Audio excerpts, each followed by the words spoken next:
If you own a kitchen fitting company and you're looking to grow in 2026, but you're uncertain what digital marketing strategies you should be using, should you be teaming up with an SEO agency that specializes in kitchen fitters or a PPC company that specializes in kitchen fit out, kitchen remodeling, kitchen design? All these are questions we get asked quite a lot when looking to grow a kitchen business. But before we get started, Kasra, what bit of information would you give to a business owner looking to grow in 2026? So for kitchen fitters, I would be recommending to track profitability. You want to know exactly how many leads you're getting, what the quality of those leads look like, and how many of those leads are actually turning into paying customers for your company.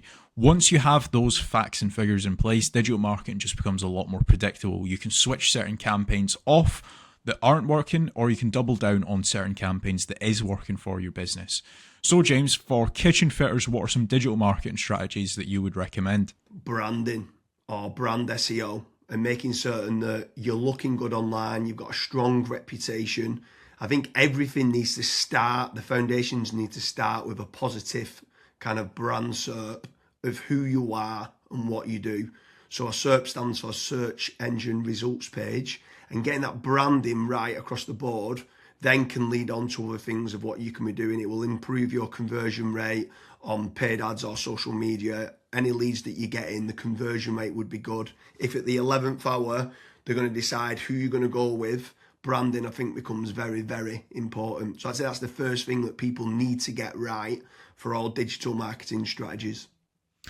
My next strategy is going to be AI visibility. I feel like more and more companies are actually looking into this. So what does ChatGPT, Claude, Gemini, Grok, Perplexity say about your brand or about your business? Is it a positive thing or is it a negative thing? And also trying to figure out what it says about your competitors as well. And obviously trying to improve that's really important. Some people call it AI SEO, some people call it GEO, some people call it LLM optimization. But this is going to be a big thing in 2026 and also in the years to come as well. Yeah, I think that's a huge strategy that people need to be looking at with regards to artificial intelligence. More and more people are obviously using AI. The next one for me is filling in the form at FatRank or Promo SEO, which do a commission-based lead generation service for UK companies looking to grow. I think it's important to be looking at your own digital marketing efforts to generate your own leads, but also if you can use some freelancers and outsource some as well, you've got that diversification of leads. So head on over to fatrank.com, fill in the form and see whether they can help you with a no risk supply of inquiries.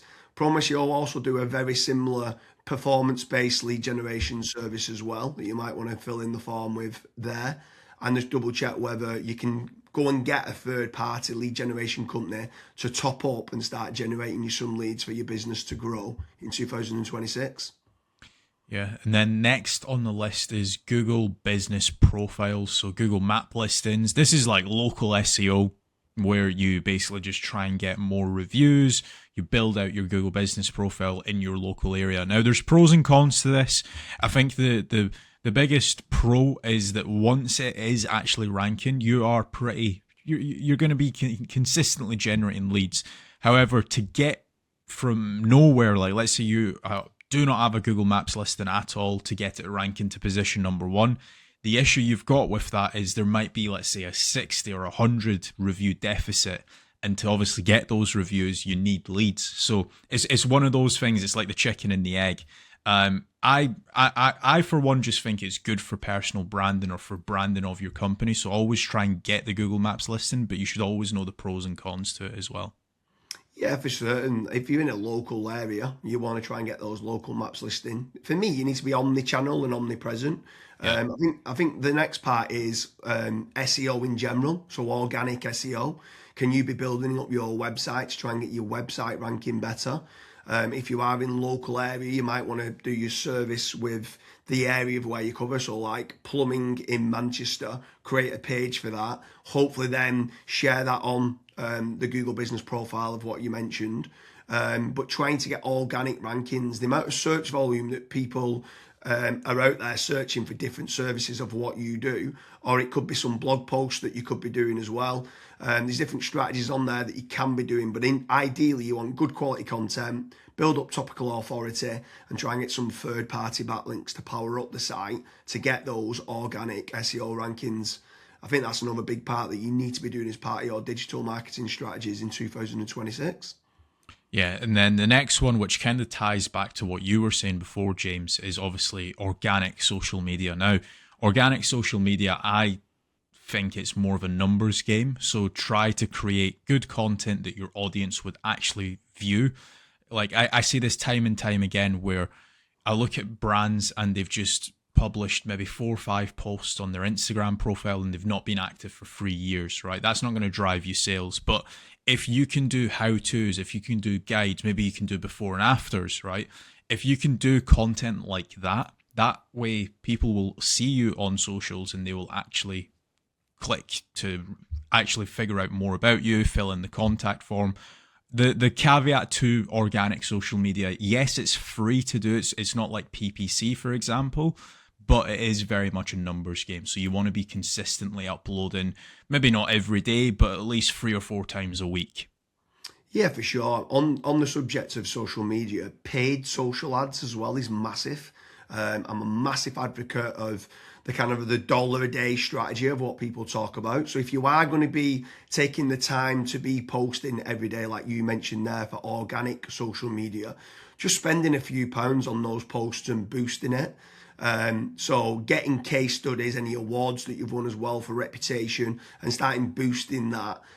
You can also be running retargeting ads. So if anyone's clicked through to your website, you can be running retargeting, which is paid social as well.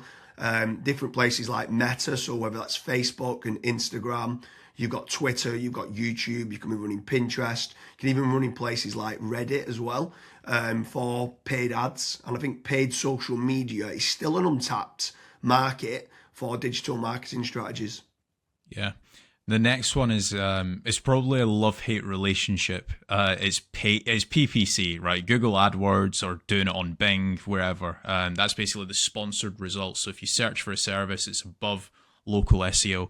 Now, I have spoken, and both myself and James, we've both spoken to so many business owners that are either they've spent 10, 15, 20,000 pound on it, and they've not had a single result, or they might have had a few leads and it's just not been of quality.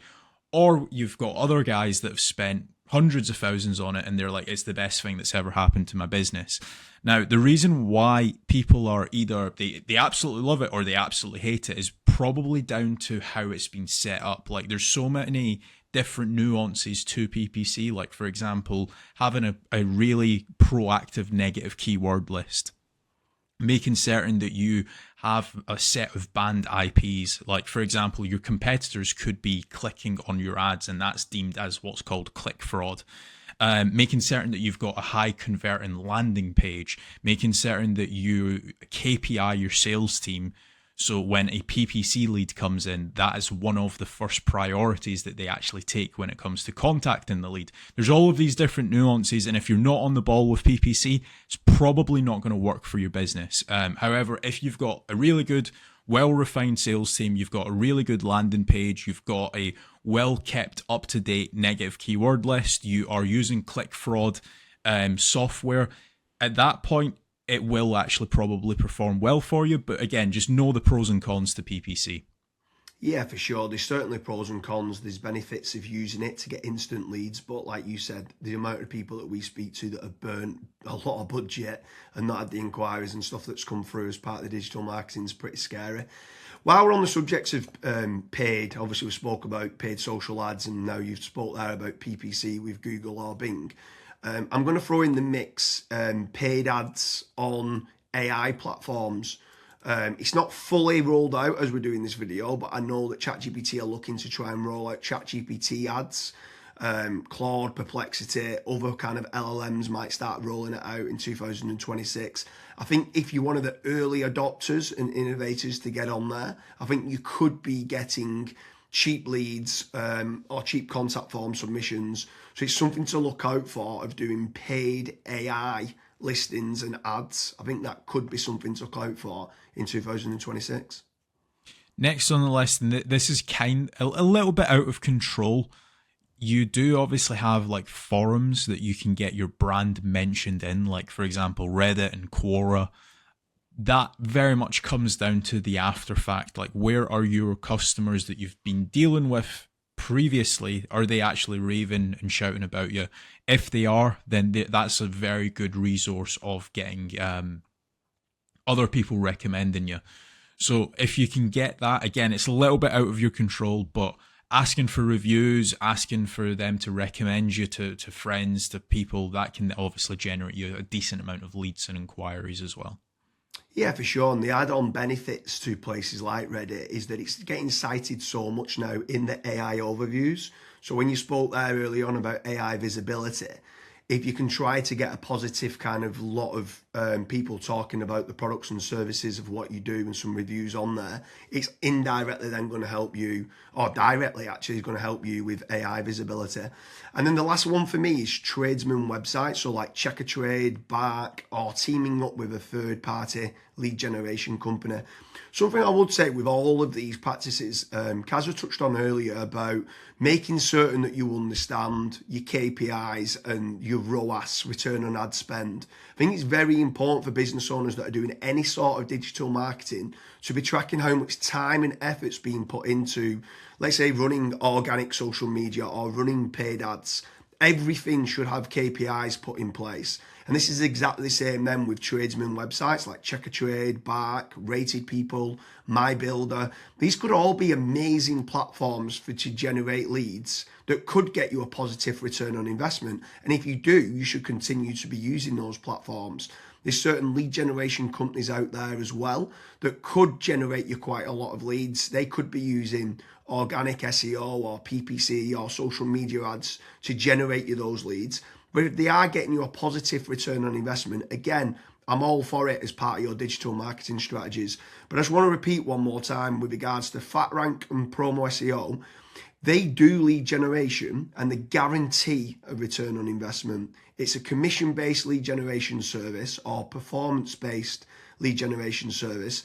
So make sure you head on over there, fill in the form. That could just be one part of generating leads of many. You should be trying to generate your own. You should never have a single point of failure, and you should be trying to get that diversification. But make sure you head on over to Promo SEO or FatRank lead generation service as part of your digital marketing efforts in 2026. Thank you very much, Kasra.